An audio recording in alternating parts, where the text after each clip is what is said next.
They didn't chase you, they didn't stop you, they let you walk away like it didn't matter. And somehow, that silence hurt more than any argument ever could, because being unchased feels a lot like being unwanted.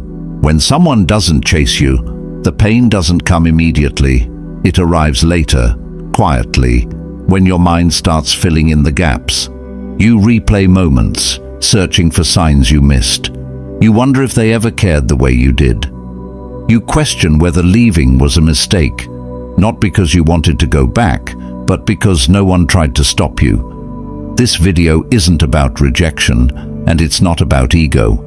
It's about the specific kind of hurt that comes from realizing someone was willing to lose you.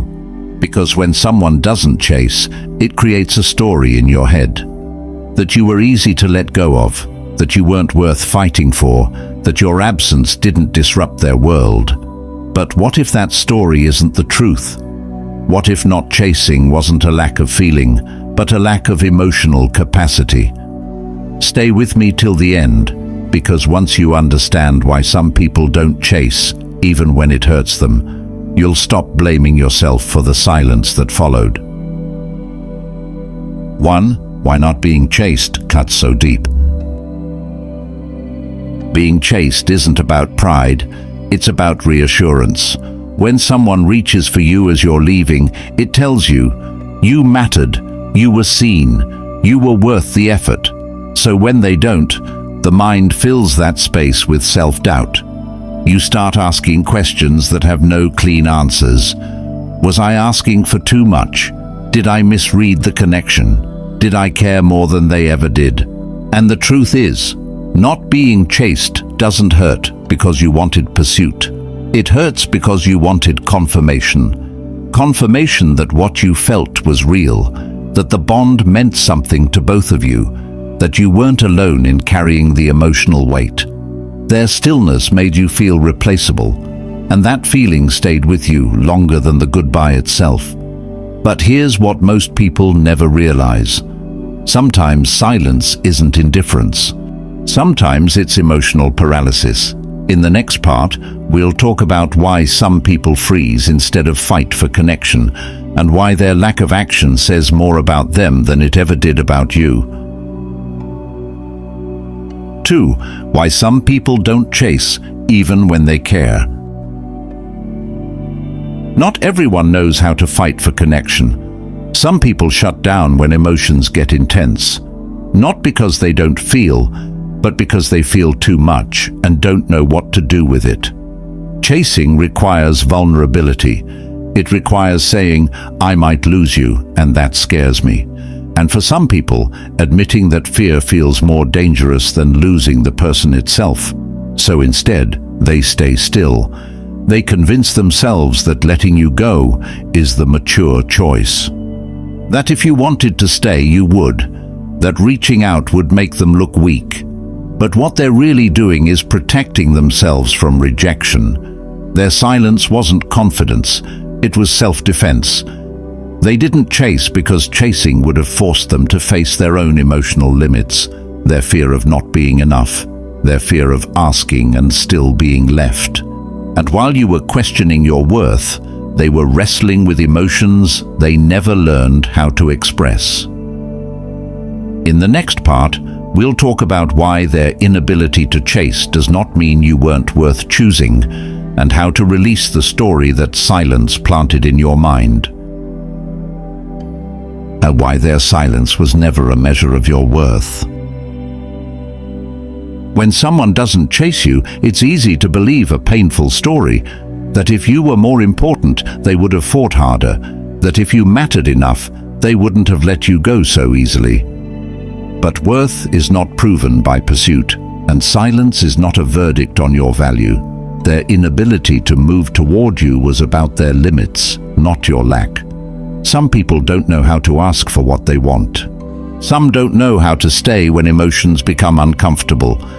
And some mistake detachment for strength. You didn't leave because you weren't enough.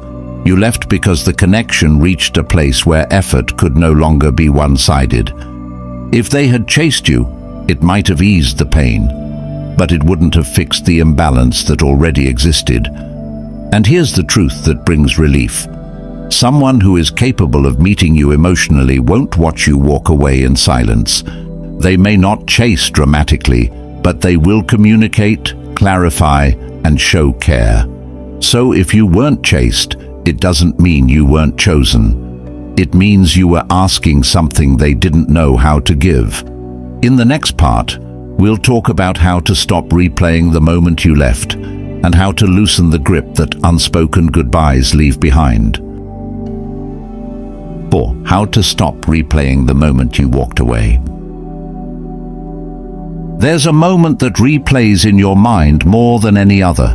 The moment you left and they didn't stop you. You remember the way the door closed, the silence afterward, the space where words should have been. And your mind keeps returning to it, not because you want to go back, but because your heart is still searching for understanding. Replaying that moment is your brain trying to rewrite the ending, trying to find a version where you felt chosen. But healing doesn't come from changing the memory. It comes from changing what the memory means.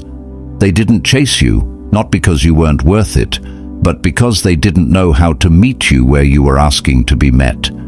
You don't need them to confirm your value now. You lived it. You showed up. You tried. You stayed longer than was comfortable. And when you finally walked away, that was not a failure. It was clarity. In the final part, we'll talk about what peace looks like after not being chased and how to carry this experience without letting it harden you. 5. What peace looks like after they didn't chase you. Peace doesn't arrive as certainty. It arrives as relief. Relief from replaying the silence. Relief from wondering if you asked for too much. Relief from measuring your worth by someone else's response. One day, you realize the ache has softened, not because the moment stopped mattering, but because you finally stopped fighting it. You understand that being unchaste was painful, but it also revealed something important. You were ready for depth. They were not. And that truth, once accepted, changes everything. You don't need them to reach out now. You don't need an explanation or apology. The lesson already did its work. What didn't chase you also didn't deserve to keep you. And that doesn't make them a villain. It just makes you incompatible at that moment in time. You didn't lose something by walking away. You made room. If this story felt familiar, let yourself feel that. Not every goodbye is loud. Some are quiet, unresolved, and deeply personal. And yet, they shape us just as much. You may never know what they felt after you left. You may never hear the words you wanted to hear, but you don't need them anymore. Your value was never meant to be proven by pursuit. It was always present in the way you loved, showed up, and chose honesty over comfort. Walking away didn't mean you weren't chosen, it meant you chose yourself. And that choice, though painful, was powerful. If this video spoke to something you've been carrying quietly, you're not alone. Like this video if you're learning to release what didn't meet you. Comment, "I chose myself," if you're ready to stop questioning your worth. Subscribe for stories that heal without blaming and help you move forward without closing your heart. You weren't unchaste because you were unworthy. You were unchaste because you were ready for more.